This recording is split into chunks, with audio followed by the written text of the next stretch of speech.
classical sports car of Great Britain, the specialist historic car magazines, present Gran Turismo, a film about the GT cars of the 50s and 60s. These were the classic sports cars of their time, for the brisk drive to work or the stylish outing to the theatre in the evening, followed up with a weekend trip to take part in a racing event. The GT was the right car for every occasion. It was quick and looked good. The wide variety of makes assured a model to suit every income bracket, from the little GTs like the Lotus Elite or the Alfa Giulietta for the young driver with limited resources but sporting ambitions, all the way up to the virtually unaffordable luxury, even at that time, of the Ferraris for those who had achieved some kind of affluence in the period of economic upswing following the war. Now's your chance to see these classics in top form in the exciting races of GT cars in the 1300cc, under 2 litre and over 2 litres capacity categories. All the action from the German Automobile Club sponsored historic car Grand Prix at the Nürburgring. We start off with the little sports cars, the GTs up to 1300cc's. Here we see the Lotus Type 14, also known as the Elite, Colin Chapman's first street-legal sports car, being set up for the start by Dutchman Fred Corporal. About 990 of these wee cars were built between 1959 and 1963, with about a further 40 in construction kits. Since the car had a glass fibre body and a backbone chassis, it was relatively easy to assemble from the construction kit. This is the Austin Healey Sprite Mark I with special bodywork by Lenham Racing. Driven by Raimund Kamps, this particular model has been taking part in historic races for years. Like the others, it too has got the 948cc engine under the bonnet. The production model produces about 42.5 horsepower, this one around 65 to 70, still not a lot for a car that weighs 600 kilos. This car is the Alfa Giulietta Spider Veloce with 1300cc's and the Pininfarina bodywork. It first saw the light of day in 1956, 2 years after the Bertone Coupe was presented, and at the time was the be-all and end-all in racing cars. It had the twin camshaft engine with 1300cc's, the racing version punching out up to 120 horsepower. As its diminutive name suggests, the Giulietta did not have the 1600cc engine of the Giulia.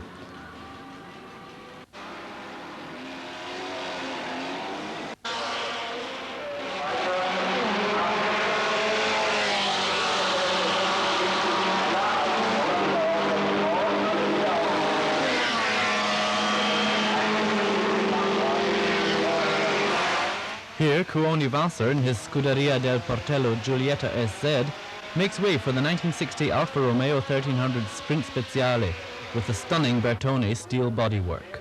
We've already seen the twin-cam engine that made this car the up-and-coming star of the era.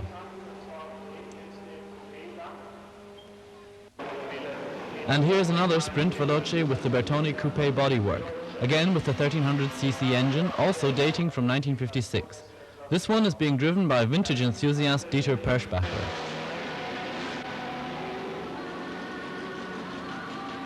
And here comes the 1959 Fiat Abarth 750 Record Monza with the Zagato body, owned by Sergio Galliano from Cologne. This one got its name from the Abarth record races in Monza. Also named after the Monza record races is this 3-cylinder 2-stroke DKW, the first German production sports car with glass fibre bodywork. Back to the Lotus Elite, without doubt one of the hot favourites in the 1300cc class. Our interview with Hans Hugenholtz will introduce to you one of the most hopeful teams in this class. Hans Hugenholtz vom Racing Team Holland aus den Niederlanden fährt hier als Mehrfachstarter in den GT-Klassen. Hans Hugenholtz has entered for a number of races in the GT classes for the Racing Team Holland. Maybe we can start with a small class up to 1300cc's. You've brought along a Lotus Elite. Yes, this car has got a 1220cc Coventry Climax engine, and it is in fact an original racing car which was raced from 1961. It's got a long racing history and was used in Le Mans under the aegis of Jean-Louis Malle and Robin Carnegie, where it was first seen with the aerodynamic Coston nose. After Le Mans, the Elite was sold in England, and Roger Phantom was champion for 4 or 5 years in the GT class with it. All in all, the car took part in somewhere between 250 and 300 races. It's been in Holland for 7 years, and I've been driving it for about 5. 4, 5 Jahre.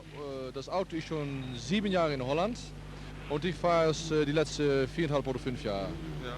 Ich meine, 250 bis 300 Rennen ist sehr eigentlich sehr 250 to 300 races is quite a lot. Was the car never demolished?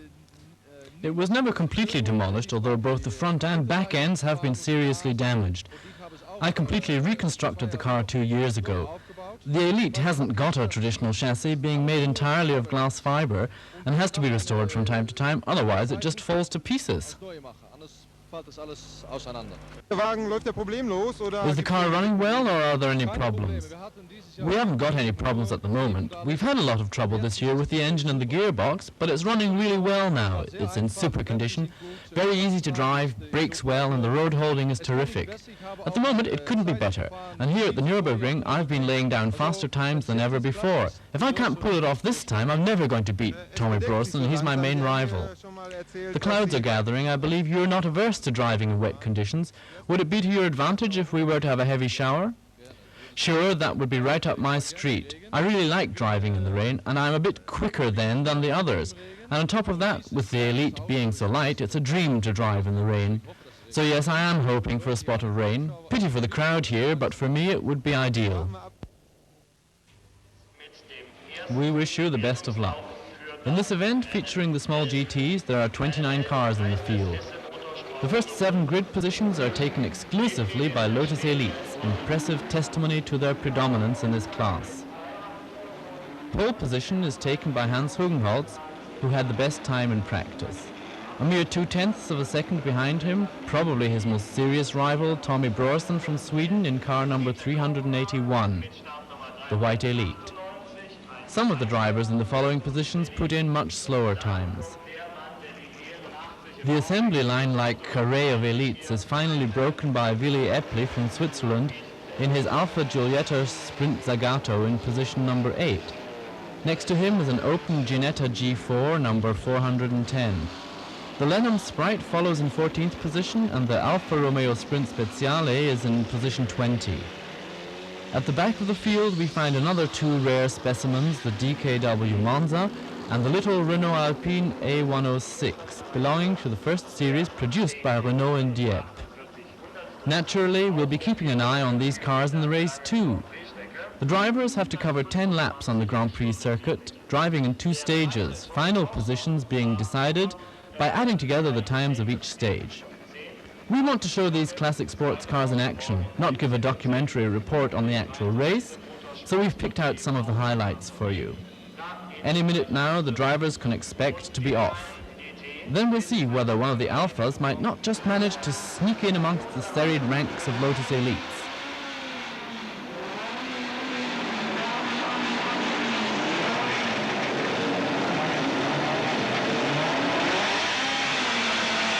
And Tommy Brorson gets off to a rip-roaring start.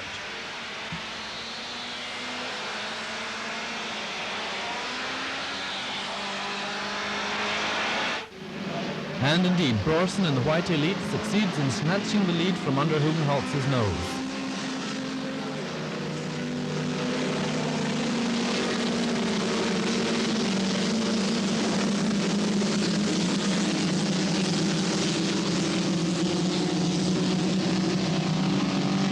At 600 kilos, the Elite is relatively light, and being mid-engined can go for later braking than its competitors. But here, Hans Hugenholtz manages to outbrake even Manfred Bodo, also in an Elite, and moves into second place. The promising combination of lightweight construction and high performance in relation to capacity shows its potential after the first few miles. The leading pack is headed by 7 Elites, followed by the first Alfa Romeo. A Sprint Veloce battles it out with the 950cc Healy Sprite.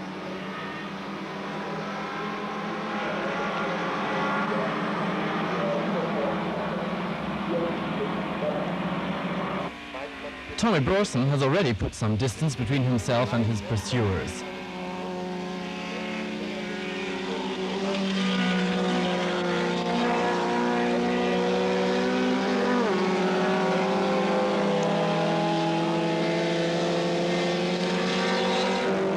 A lovely trio here, led by a Giulietta SZ, then the Ginetta and Raimund Kamp's Lenham Sprite.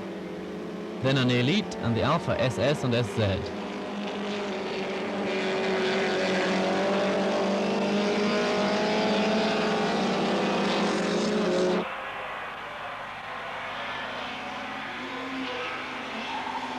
With average lap speeds in the region of 78 miles per hour, the leading triumvirate of Borsen, Hugenholtz and Bode would not be out of place in the larger capacity classes, although it's difficult to imagine the little Elite being capable of holding its own against the large capacity 8 and 12 cylinder racers. But as we shall see, Hugenholtz at the grids, competing again in the over 2 meter class in a Ford Shelby Mustang, was to be somewhat slower. The Lotus Elite was hugely successful in the 60s, and the concept has been resurrected with Japanese car manufacturer Mazda marketing the Miata, a convertible that at least visually is very reminiscent of the Elite and the Elan, and achieving sensational sales figures with it.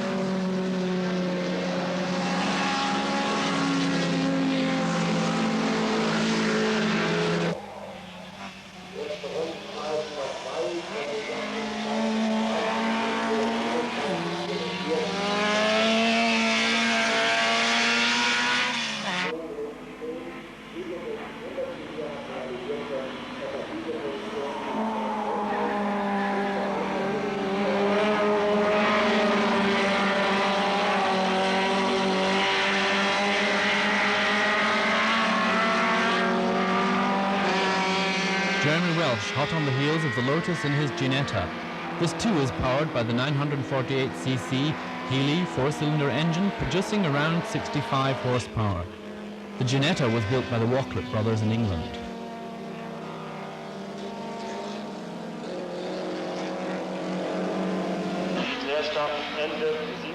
No change up front, but thanks to their borderline driving style, Hugenholtz and Bode have gained some ground on Borsen. The Ginetta now in front of Dieter Perschbacher's Sprint Veloce. Leader of the pack, Borsen, overtaking a back marker in a Sprint Speciale already. And here we can see quite clearly how much better the Elite hugs the road than the Alpha.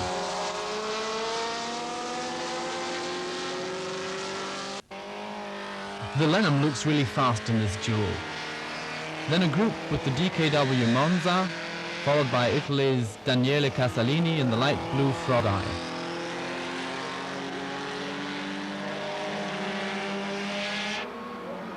Kuoni Vaser from Switzerland in the white Giulietta SZ enters the Dunlop bend ahead of the SS. He has managed to pass one Elite anyway in his aluminium lightweight coupe, demonstrating his driving talents once again.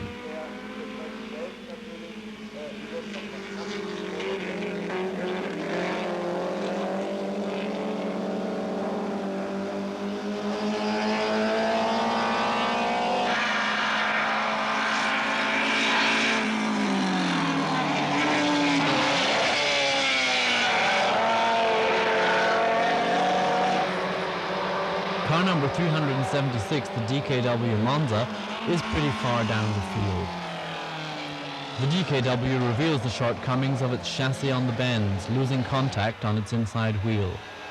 In the 60s in Germany, this car was looked on as the sports car par excellence, and the owner of this one, Klaus Hein, until relatively recently, actually drove it to race meetings. But nowadays the DKW can also be seen being transported on a trailer.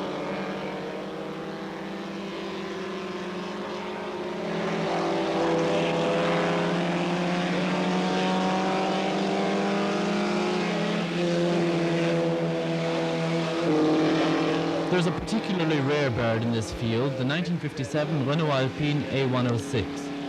This is the car that got the renowned Alpine its name because the Type A106 1000 succeeded in winning the Coupe des Alpes, the Alpine Cup.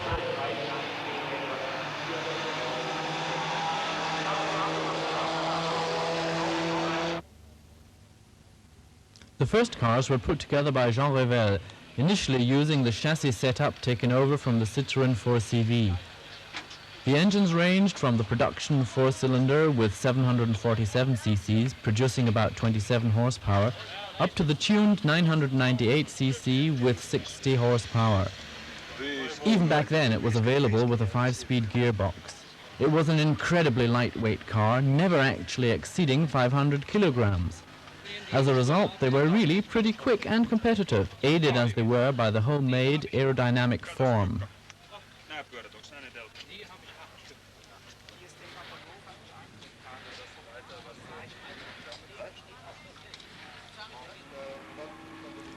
What's doing up front? Tommy Brorsen still in the lead ahead of Hans Hugenholtz, here skillfully lapping the Sprite and a Giulietta Bertoni Coupe. He'll shortly pass the DKW Monza and have the road clear to challenge Brorsen.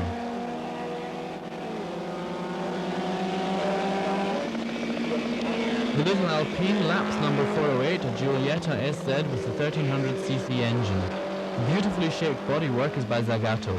We'll see a few more TZ1s, the 1600 version of this type, in the up to 2 litre race.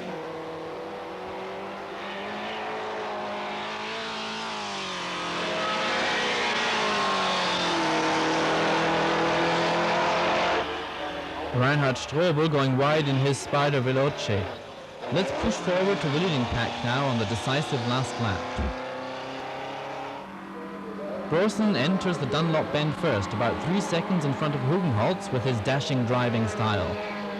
One thing is sure, the winning car will be an elite, as there's nothing but elites in the next 3 places, once again proving their superiority. Not a ghost of a chance for the other marks when they're around.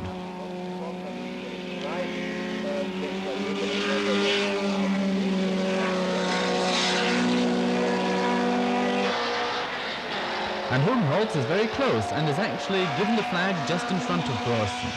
His overall placing in the 1955-61 class is second. Brorsen took first place after he succeeded in winning the second stage with a 7 seconds lead over Hugenholtz. The line of Lotus Elites was finally interrupted by Dieter Perschbacher in the Bertoni Coupe and Raimund Kamps in the Lenham Sprite. The 1962-65 class was won by Alessandro Ripamonti in the Giulietta SZ, in front of Gerhard Neitemeyer in yet another elite. And even Klaus Hein gets his DKW Monza past the post in one piece. So much for the Gran Turismo cars up to 1300 cc's. These sports cars proved their class by achieving good overall placings, particularly in bad weather conditions, in the erstwhile International World Championship for makes at the Nürburgring, at Le Mans, Sebring and Monza. We're back in the paddock, which today is full to bursting. And the crowds have certainly turned out. The news has long spread that the AVD Classic Grand Prix is one of the biggest and most renowned meetings of its kind. Classic car enthusiasts come in droves, making a family outing of it like in the old days at the Nürburgring, especially when the weather is as mild as it is this weekend. For the first time ever at the Nürburgring, there is to be an auction of classic cars too, staged by Coys of Kensington, the famous British auction house. So there's a wide variety of entertainment, and even the kids find something to interest them. There will certainly be something to suit all tastes in the next race of GT cars up to 2 litres. Here we have a massive lineup of around 40 participants with just as many different marques competing.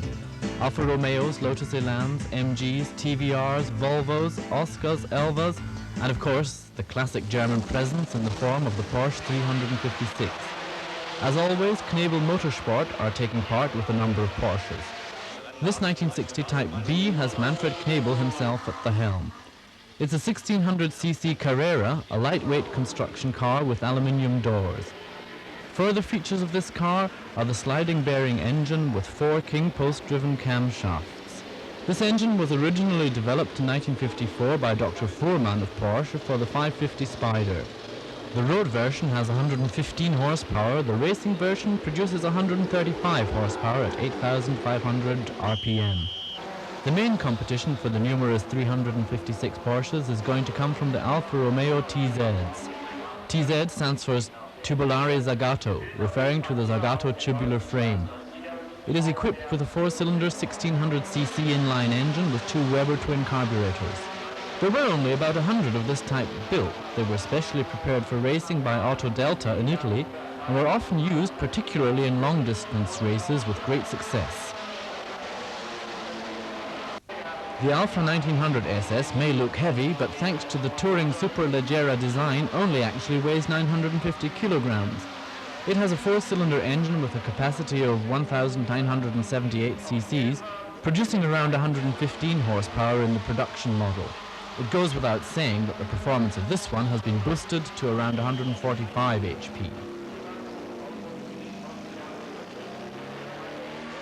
The TVR Gran Tourer Mark I was first built in 1958.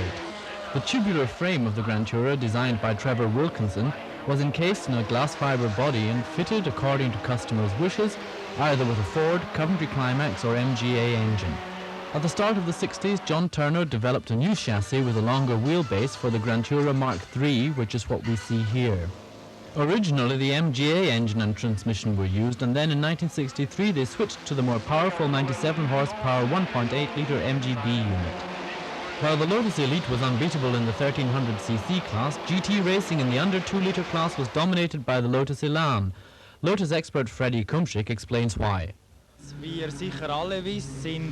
As you're no doubt aware, the Elan was unfortunately, or maybe I should say fortunately, a very quick GT. One of the main reasons for this is that they were extremely light from the outset, and that's their great advantage. An unladen weight of 580 kilos and 180 horsepower add up to a very good weight-performance ratio. On top of that, the car decelerates well. Put it all together, and that's the reason the Elans are always up amongst the leaders in the placings. Does it need any tuning at all, or is it adequate as it is? Above all, the drivetrain needs strengthening. With the present performance of 180 horsepower being squeezed out of a capacity of 1600 cc's, the transmission and drive come under particular pressure. So to be on the safe side, we fit a few reinforced parts there. And that's the main difference between this and the 1963 Lotus Elan production model.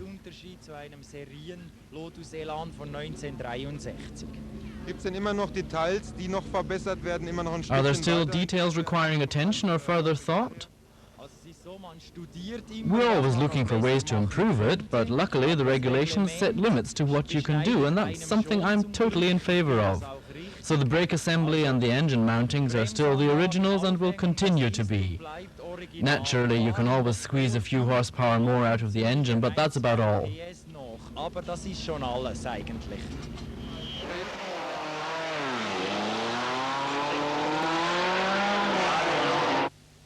We need look no further than the lineup for the next race to seek confirmation of what Freddie Kumschik claims. The first 12 starting positions in the grid are taken by 12 Lotus Elans.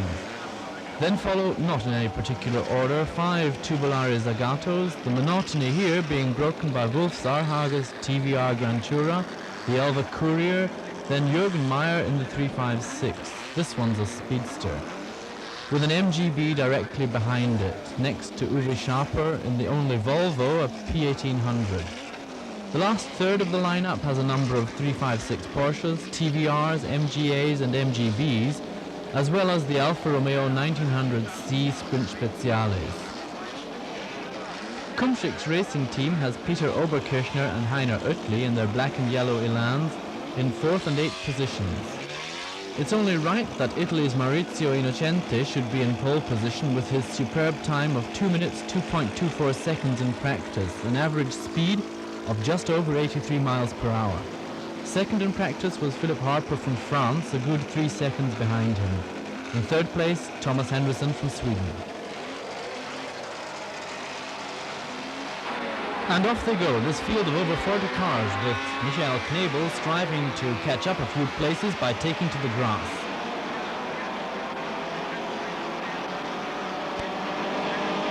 Thomas Henderson is in the lead, with some battling for positions right behind him. No wonder there's not enough room on the track with so many cars competing. But besides, there's some fairly hard driving going on.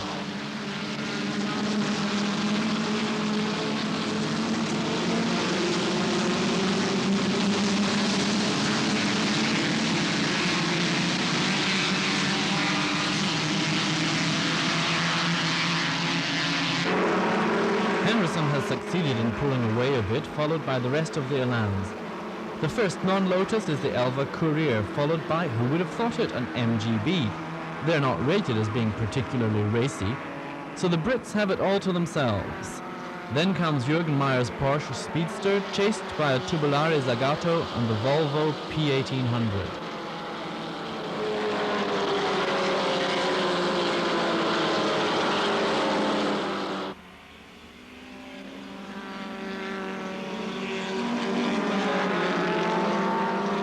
MGB turns a little frisky and goes careering off the track ahead of the bit curve, and driver Roger Bonsall is going to have to let the whole of the field through.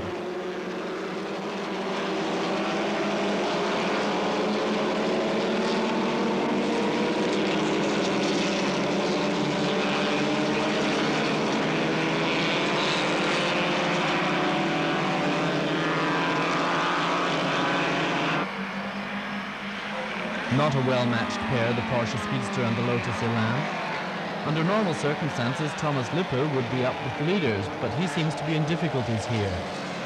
There are a fair number of Italians in the field participating under the auspices of the Scuderia del Portello, a club that has brought no less than 4 Alfa Romeo 1900C Sprint Speciales to compete in this race. If you will remember, this type has the light metal bodywork by Touring, built according to the Superleggera principle, capable of about 145 horsepower in this version.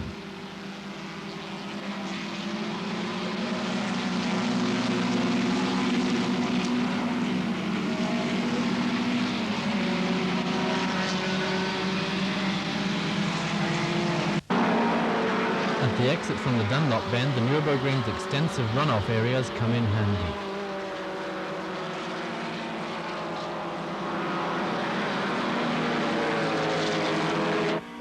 And it's still Thomas Henderson in the lead. A little way behind him, the 3 Elans of Philip Harper, Plinio Haas, and here, number 255, Walter Löffelsänger.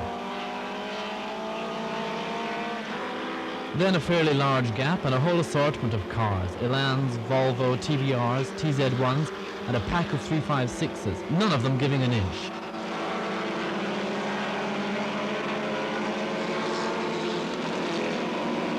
Bringing up the rear, the MGA with the Alfa 1900s and the MGBs. This is where Roger Bonsall's green MGB went spinning off the track. But he has caught up now and is tenaciously setting the pace from behind.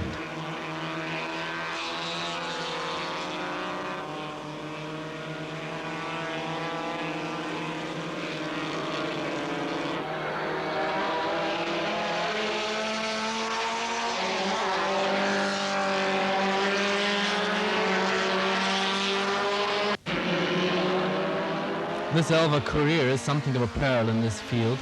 It has for years been on the circuits in the expert hands of its drivers Otmar von Diemar. It really is an exceptionally rare car in spite of the fact that it was produced for all of 10 years between 1958 and 1968 in the UK. However, it was only modestly successful, with the result that only a total of 500 Elvas in various versions were built in that time. Under the bonnet is an MGB engine with a capacity of about 1600 cc's, giving somewhere in the region of 120 horsepower. It's a proper little goer thanks to its Trojan box frame, which makes it extremely light at approximately 580 kilos. In with the shouting chance are the MGBs, fitted with a 1.8-litre 4-cylinder engine on the production model. For the racing version, the bore was enlarged to give a capacity of 2 litres, and the SU carburetors of the production model were replaced by Weber twin carbs. This boosted performance to 130 horsepower. The works prototypes were easily recognized by the red paintwork and the white hardtop, and by the Perspex fairings on the headlights. And it's one of these that is being piloted here by Ron Gammons, the well-known British MG restorer and racing driver. In 1962-63, 3 of these works cars were entered in the races at Le Mans, Sebring, Brands Hatch and the Targa Florio. A lot less common in car racing was the Volvo. Here we see Volvo expert Uwe Schaper daringly urging his 1961 P1800 round the track. This exceptionally quick car gets a stunning 190 horsepower at just under 8,000 revs out of its 1.8-litre power unit. So much for the Volvo from Sweden. What of race leader Thomas Henderson, also from Sweden? He's still hanging on to the lead, although Philip Harper in car number 253 has managed to close the gap somewhat. And the first back markers have now been lapped, with Gilberto Giuli in 6th place, pulling past the MGA with ease. A rather ambiguous gesture from Jürgen Meyer in the Speedster to Heini Kempf in the TZ. Jürgen Meyer in the first non-Lotus is attempting to close the gap on the leaders. But there were 7 cars in front of him, each and every one an Elan, and it was to prove impossible for the Alfas, Porsches, TVRs and MGs to catch up with them as they increased their lead over the rest of the field. In spite of that, the speedster suddenly does succeed in pulling past the open Elan. Maybe Peter Oberkirchner's attention had wandered for a second. In the meantime, the TZ fails to find the ideal line on the Dunlop bend and enables Adrian Stoop in his TVR Grand Tourer to shoot past on the inside. But he'll no doubt have to admit defeat when he has to compete against the superior power of the Alphas on the uphill section coming.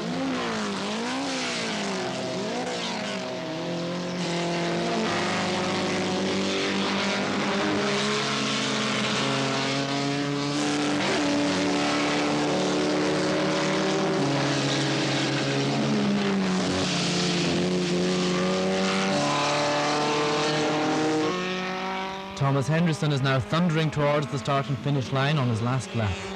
But it looks as if Philip Harper in car number 253 is not prepared to throw in the towel as he pushes his car to the limit in the chase. A bit behind in third place, Plinio Haas. In overall 9th position, Jürgen Meyer proves to be the fastest Porsche driver and will surely not fail to lap the teammate in front of him.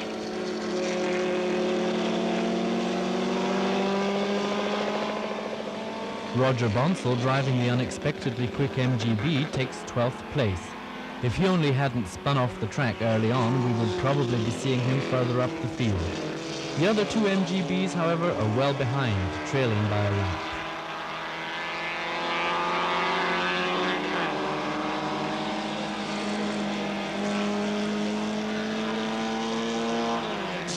And there's no change as they cross the line, although Philip Harper kept the tension up right to the last few yards, coming in a close 4/10 of a second behind the winner.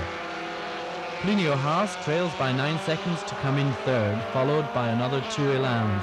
Heiner Oettli of the Kumschik team in front of Walter Löffelsender in car number 255.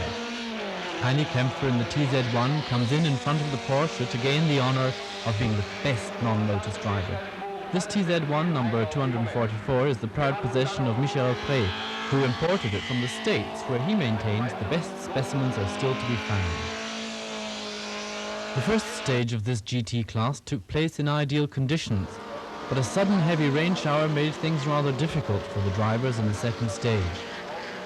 The slippery track did, however, allow Uwe Schaper to demonstrate that his Volvo goes just as fast backwards, at least if you have the control over it that he has. In spite of going into a spin on nearly every bend, he managed to take a very respectable 6th place with his Volvo.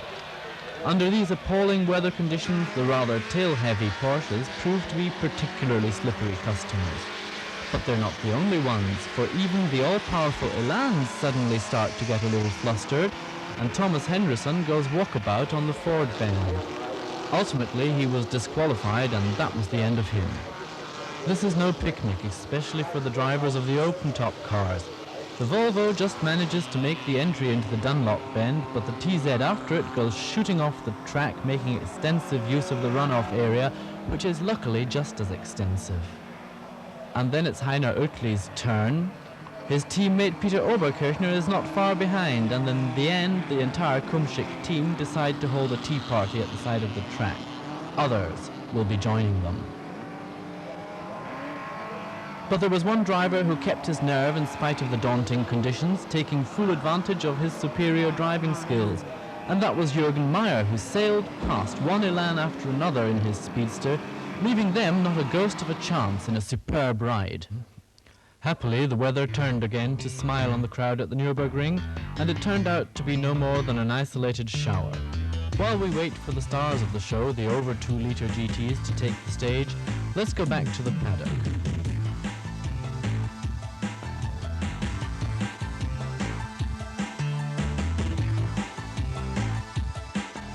Just the place to expatiate on your favorite subject over a welcome glass of German beer. Naturally, there has to be a wide range of relevant books, magazines and videos to choose from too.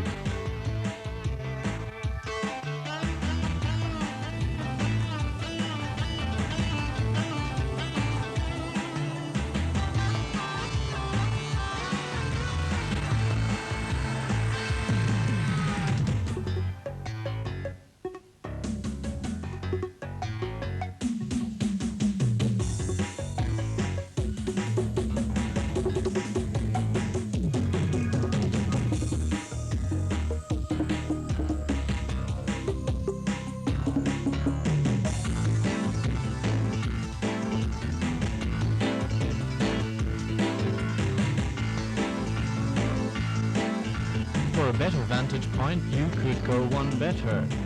Take a round trip in a vintage JU52, a fairly upmarket way of observing the events. So as the old JU flies on, we're going to get back to the track, where the next event is the race of GT cars over 2 litres. There are even some American teams present representing the Sports Car Vintage Racing Association, and the participants have got a number of interesting, typically American sports cars with them. Car number 184 is a 1957 Corvette with a 5.8-litre V8 engine, which from 1957 replaced the less powerful 6-cylinder engine to make the car that much more competitive in racing. There were about 7,000 in all of these built, and this one is going to have Robert Wexler at the wheel in this race. This is something of a rarity, a Devon SS dating from 1958, which belongs to club president Alex Clutterbaum. The car will be racing in a different event, but is worthy of a closer inspection nevertheless.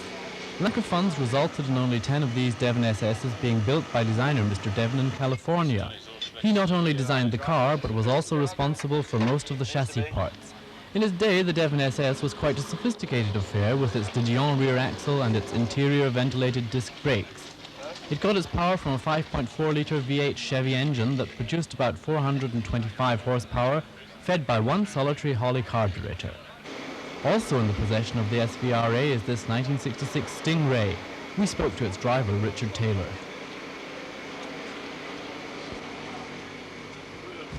Richard Taylor sind den langen Weg hierher gekommen aus den USA, um an dem AVD Oldtimer Grand Prix teilzunehmen. Wie ist es dazu gekommen? Could you tell us something about how you got the idea of coming over here to take part all the way from the States in the AVD races here? Well, as you can see, we have this Sports Car Vintage Racing Association from Carolina, which sanctions races in the United States, and they decided that we would get a group together. We have 8 of us, and we brought our trucks and brought our cars, and we have some mechanics and a few small spares, and here we are. Also jetzt direkt eine Corvette, Chevrolet Corvette mitgebracht, starten in der GT-Klasse über 2 Liter. Können Sie uns ein bisschen was über Ihr Fahrzeug erzählen? You've got this Chevrolet Corvette with you, and you're going to take part in the 2-litre GT race. Could you tell us something about the car? Well, it's the over 2-liter GT race. We brought the Corvette because we thought perhaps there wouldn't be very many Corvettes in Europe, and that would be interesting. Why should we bring a Porsche to Germany? It made more sense to bring a Corvette. It's a 1965, basically stock for racing in the United States. It's FIA GT. It's your Group 8 over here. Hat es den großen Motor, den sogenannten Big Block? Has it got the big block engine? It's a small block, 5.4 liter. And this is basically, this car is street legal. It has license plates. I drive it on the street, so it's not a real race car in that sense. Yeah. Haben Sie schon Ihre Konkurrenten gesehen? Es gibt hier einige Chevrolet Corvette auch im Rennen, dann natürlich die Jaguar Etypes und die Ferrari. Wissen Sie darüber Bescheid? Wie sind die Konkurrenten einzuschätzen für Sie? Have you seen anything of the competition here? There are some other German Corvette teams. There are the Jaguar Etypes and other cars. Well, we ran practice yesterday, and it was just drying out from raining, and we don't have rain tires with us. So we're very lucky to have a sunny day at the Nürburgring. But having never seen the track before and having some problems with the car, we can drive as fast as the other Corvettes and the AC Cobras and the Jaguars, so it should be good. People seem very fast but very professional here. They don't do silly things. In the States, we have some drivers who aren't as experienced, and they'll do things that you don't know what they're going to do, and then you have problems. Here, everyone seems very professional and very accomplished. Richard Taylor's showing in practice secured him starting position 15 out of a field of 30. And the drivers in this race are no greenhorns, but Richard Taylor probably has no way of knowing that. For instance, here's Fabrizio Violati in a Ferrari 250 GTO taking to the track in second position. Since the car that actually gained this place, René Herzog's rare 330 GTO, has been redeployed to another class.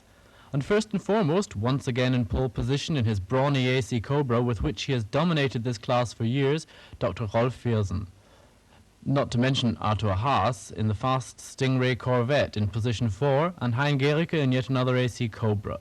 And there are a couple of less common cars in the field, such as this 1961 Aston Martin, the 1954 Lancia B20 GT and the Jaguar XK 120 and 140.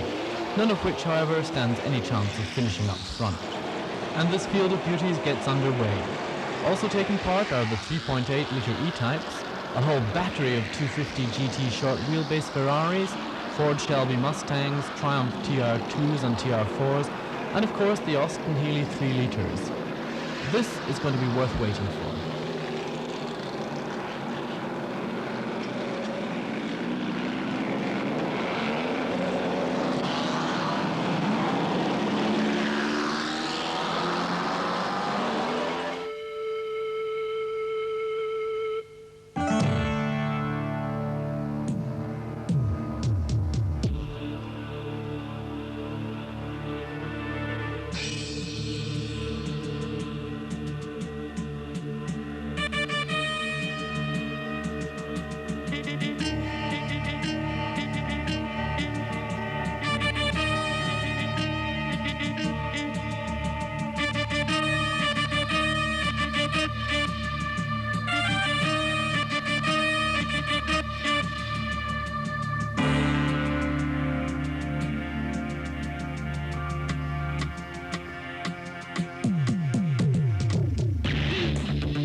Rolf Versen laid down a lap time of 2 minutes 0.04 seconds in his best lap in practice, a full 1.5 seconds faster than Fabrizio Violati, who to be fair is not as familiar with the Nürburgring Grand Prix circuit as Versen.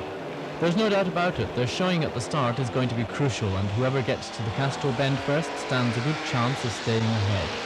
The Healey driver gets off to a blistering start and pulls past the front runners on the outside. Some vicious braking gets Arthur Haas's tyres smoking. 3 Cobras in front, all pretty close together. And Frenchman Bernard Peruche cops it as he's swung round by the impact of a Ferrari SWB right in front of the oncoming field, who have to slow right down and take a wide berth round them. We were later to find out what caused the crash. Rosario Parazzaliti had braked far too late with his Ferrari's tyres and brakes cold, so that he was forced into taking the shortcut across the grass, shooting back onto the track smack into the middle of the pack. What happened after that, we've seen already. Just as well nothing more serious resulted, but of course it means the Ferrari and the Cobras are out of the race. This incident has spread the field right at the outset. The leaders enter the Dunlop Bend, led by Rolf Versen's Cobra. Then there's another Cobra in the capable hands of Steve Hitchens from England. In third place is Arthur Haas's Corvette, who was lucky to extricate himself from a tricky situation on the first bend. Something of a surprise to see a Healey 3000 behind him. It must be Dennis Welch, who made a very respectable impression in practice, securing 8th position right up with the Ferraris and Cobras. So where's Violati? Did he get held up as a result of the shunt, or maybe he was even involved in it? Handily placed in the middle of the field, Peter Michael Spade's TR4, just a little way behind Peter Campbell's TR2. Hitchens, Haas, and John Young in the E-Type challenges Welch's Healey. Actually, it should really be no problem for the driver of the Jaguar to get past the Healey on the Hatzebach section of all places. This class of big GTs is subdivided into 3 subclasses according to year of construction. The first group being 1941 to 54, then 55 to 61, this is the class this Series 1 E-Type Jaguar is in, and finally 1962 to 65, which is where we find the bulk of the cars here. The cars come round at the end of the first lap. American participants Richard Taylor and Bob Wexler are both placed in the middle of the field ahead of the TR4, which has the brass neck to overtake a Ferrari.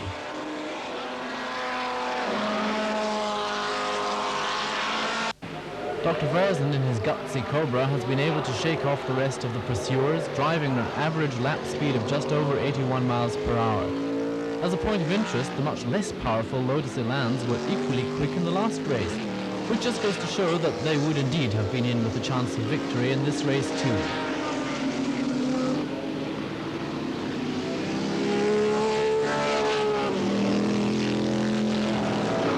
The most convincing challenges for Rolf Ersen at the moment are Steve Hitchen's White Cobra and Arthur Haas in the red and white Corvette. He had the misfortune to suffer damage to a push rod in the first stage, with the resultant loss of revs and power. So now, after a lightning repair job, he'll be hoping to coax the usual 350 horsepower at 7,000 revs out of his car and to finish the race unscathed. In spite of the fairly serious competition from this field, he's still counting on coming in second or third. He didn't lose much time as a result of the shunt after the start, as he contrived to get out of the way just in time by going for the gravel. Meanwhile, John Young has also pulled up with the pursuing group in his red E-Type. Arthur Haas showed his respect for the numerous short wheelbase Ferraris, admitting it was difficult to get past these thoroughbred racers if you once got stuck behind them. But as far as performance is concerned, the Ferraris can't hold a candle to the big American V8 engines. That's because it's always possible to coax a few horsepower more out of these large capacity engines, whereas the 12-cylinder Italian engines have already been pushed to the limits of their potential before they leave the factory. Behind Rolf Ersen, there's a well-assorted field tusking for positions at close proximity. Heading the middle of the field are Robert Wexler and Richard Taylor in their Corvettes, and they've certainly got on terms with the Nürburgring Grand Prix track amazingly fast. The Racing Team Holland also has a number of participants in an American mark. Peter Bohl and Hans Hugenholtz are both at the helm of Ford Shelby Mustang 350 GTs in the blue and white American racing colors. The reason these 4.7-litre muscle cars are not further up front is not only that they are heavy and so difficult to control. The engines inserted at present are not giving maximum performance potential. And Hans Hugenholtz, who we've already seen to be a quick Lotus driver in the 1300 GT class, told us that he is having a Ford engine upped to a maximum performance level in the United States at the moment, and looks on this engine as something of a stopgap. He was able to regale us with more details of the Shelby Mustang, as well as describing the collision at the start as he saw it.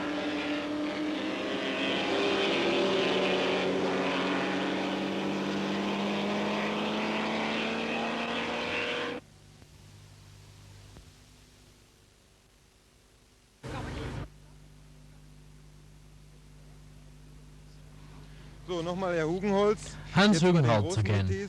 You're taking part in the big GT class over 2 litres too.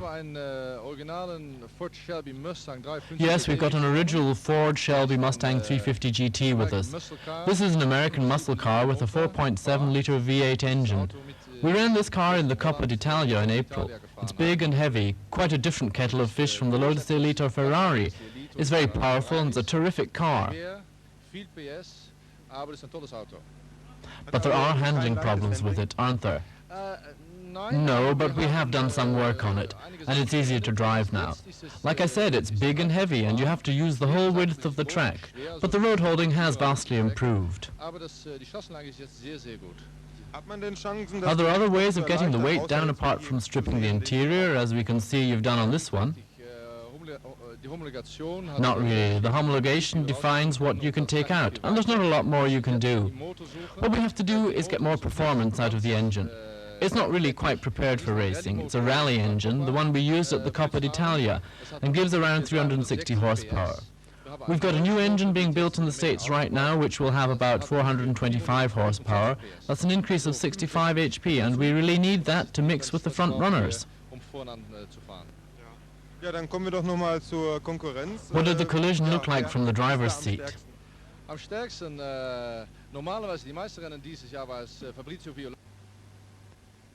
The accident happened because the brakes and tires were still too cold. The guys braked too late and the cars snapped round into the middle of the field, and that's always a dangerous situation. I was in the middle and had to come to a complete standstill and wait until the track was clear. That was pretty awful, and I feel it's the sort of thing that can happen again and again. You have to be awfully careful with these big heavy cars. And it's back to the race with Hans Hugenholtz, who's engaged in a duel with one of the much lighter short-wheelbase Ferraris. Like we said, it's not easy in automobile racing to compensate for weight with increased power. This is amply demonstrated by Pischer Michael Speth, who is successfully standing up to the superior E-types in his TR4. He was a few places behind Hugenholtz at the grid, but is now producing lap times to bring him right up alongside the Jaguars to come ever closer to the Mustang, and even makes a challenge as he exits from the Castrol S.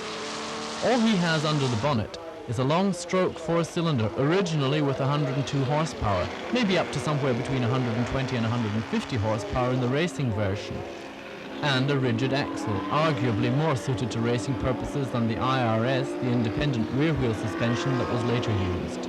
And Pitt makes a move again, taking the bit bend a bit tighter, and it looks as if he's going to make it, until the Jaguar takes advantage of its superiority on the straight and gets ideally positioned just in front of the TR4. In the same make of car, but a previous model dating from 1954, Peter Campbell similarly pulls past a Healey 3000.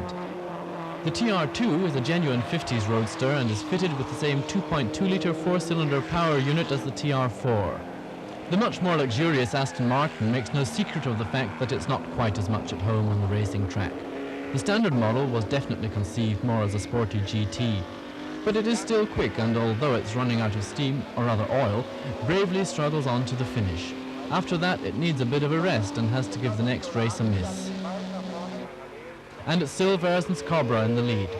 But as the race enters the decisive stages, he still can't shake off the pursuing trio of Hitchens, Young and Haas.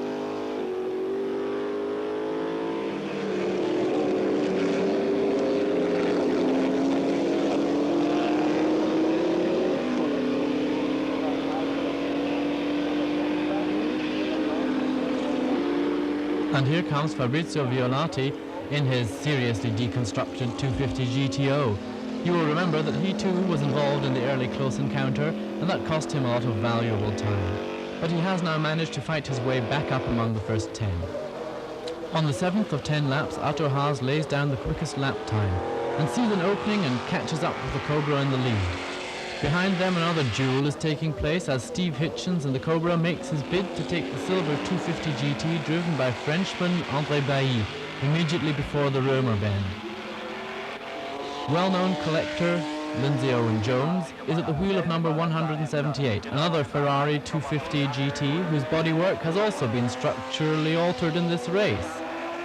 Funny that it's the exorbitantly priced Ferraris that seem to have been particularly badly hit. Hats off to them for staying in the race, and let's hope we'll still be seeing them in future classic car racing events. The Corvette's not for giving up with just 2 laps to go.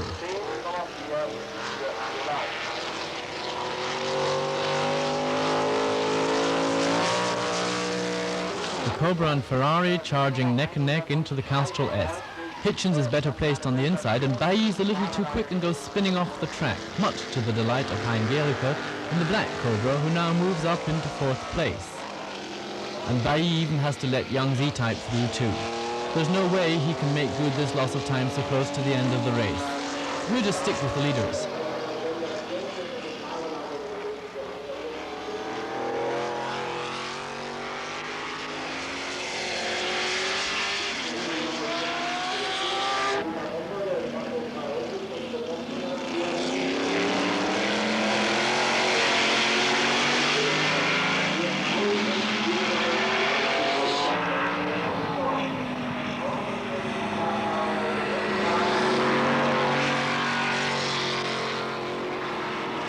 Up front, this race is still wide open, and even further down the field, no one's giving an inch.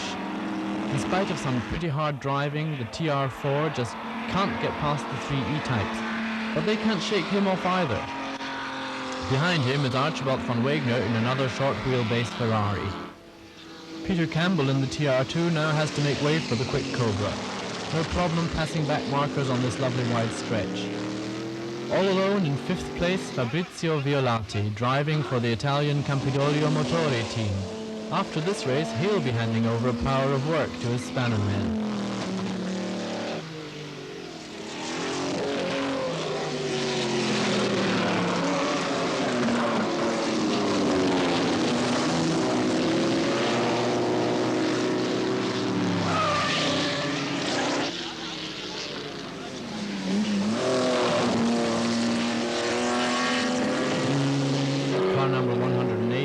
Stunningly attractive Series 1 Jaguar Etype Roadster, dating from 1961 with the works hardtop, driven by Bert Hoffmann of the Racing Team Holland. Needless to say, this has 3.8-litre XK machinery under the bonnet.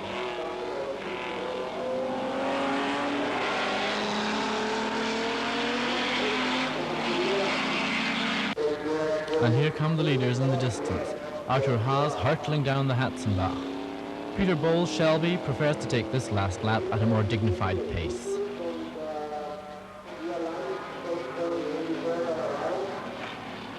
At the front, the situation remains unchanged, with the Cobra just ahead of the Corvette.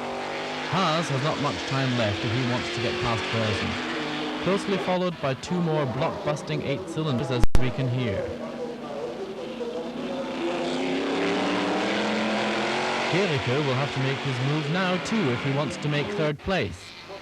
And the TR2 makes way in a gesture of fairness for the Cobras, which are being pushed to the limit. In the Ford bend, there's only half a lap to go before the finish. Oh, that was a close one. Hitchens threw caution to the winds, and Gericke only just managed to prevent himself going into a spin. All to the benefit of John Young again, who now moves up into fourth place. And Hitchens comes back into the race directly in front of Bailly's Ferrari. He had gone into a spin on the previous lap. Where are the Americans? Richard Taylor's Stingray is positioned in the middle of the field behind an E-Type. Quite an achievement for his first outing at the Nürburgring. His teammate Robert Wexler in the open-top Corvette is a little way behind him. No doubt he will be taking home some exciting scenes recorded with his in-car camera.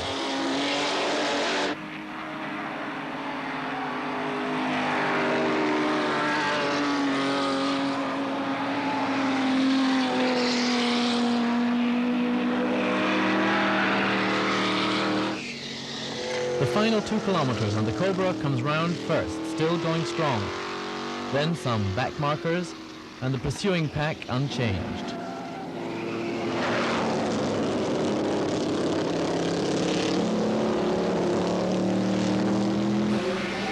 Richard Taylor and Robert Wexler intend to return next year. Hopefully they will bring some more drivers from their membership of over 2,000. That would only be to the good, as we all know that it's serious competition that makes for an exciting race, even in an event internationally recognized as being the leading meeting in classic racing, as this AVD Classic Grand Prix is. Be that as it may, they will surely not omit to bring rain tires with them next time, because the weather is not usually as good as it has been over this weekend of racing at the Nürburgring. But let's get back to the final stages of this race. On the last bend, Peter Bowles' Mustang pulls into view, and Versen's Cobra appears alongside in first place and pulls past with Haas's Corvette in tow. He takes second place, 1.5 seconds behind Versen. Congratulations to Versen, who's virtually unbeatable here at the Nürburgring. Car number 192 is John Young's E-Type, who had the good fortune to benefit from the spins his rivals went into, but was to be disqualified. Richard Taylor gets his Corvette Stingray over the start and finish line unscathed. Let's hope there are no mishaps on the long trip home. Peter Michael Speth comes in directly behind him in the TR4, having at the last minute managed to nudge past Weber's E-Type. An amazing performance from the Triumph driver. But this race is not about superb performances, victories, or jostling for leading placings. It's much more about what has been called the Olympic ideal. When you think about it, neither Niels Clausen, for instance, in his gorgeous Jaguar XK 140, nor a whole lot of other drivers ever stood a chance of coming in anywhere near the front. Nonetheless, they will have enjoyed just taking part here no less than the tired but victorious front runners. And that's what the spectators are after, because that's what ensures that there will always be a great variety of marks to admire, bringing to life again the thrilling atmosphere of races of days long past. Because, let there be no doubt about it, the historic GT cars of the 50s and 60s are the paramount classic sports cars. Gran Turismo, the cars and the races of the GT classes to 1300 cc's, 2 litres and over 2 litres capacity, was brought to you from the German Automobile Club AVD Classic Grand Prix of 1989 at the Nürburgring by Markt of Germany and Classic and Sports Car of Great Britain.